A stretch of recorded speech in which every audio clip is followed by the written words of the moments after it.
ગુરુએ જે દીવો કર્યો છે આપણા દિલની અંદર,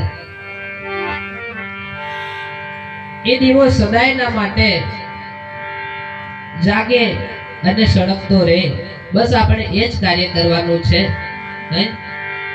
ગુરુએ જે પણ આપણને કંઈક શીખ આપી છે, જે સમજ આપી છે, સમજ તો એમના ચરણો થકી આપણે તઈ જ્યાં એમના ચરણમાં બેસ્યા, આ સમજ પણ ગુરુએ આપેલી છે.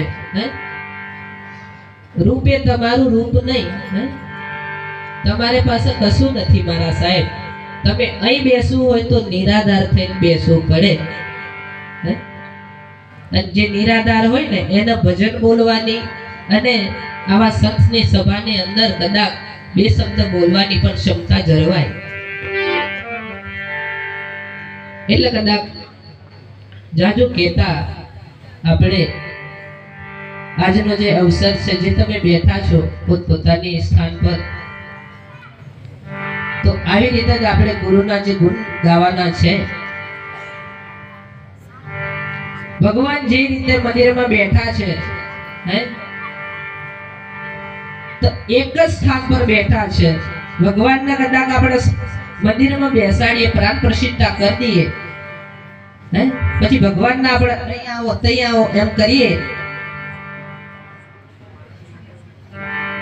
વિવેક બધામાં હોય મારા સાહેબ. તમે બેઠા બધા વિવેકી છો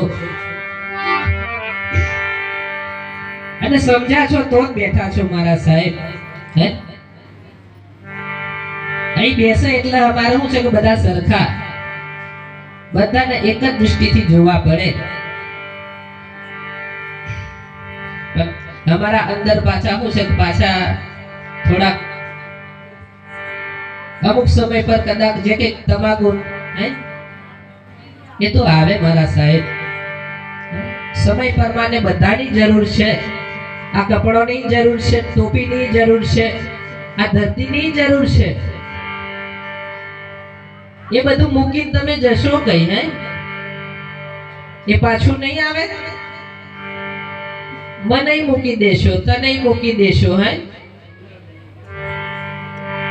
ધને મૂકી દેશો, ઘરે મૂકી દેશો, તો એ પાછું નહીં આવે? આવે.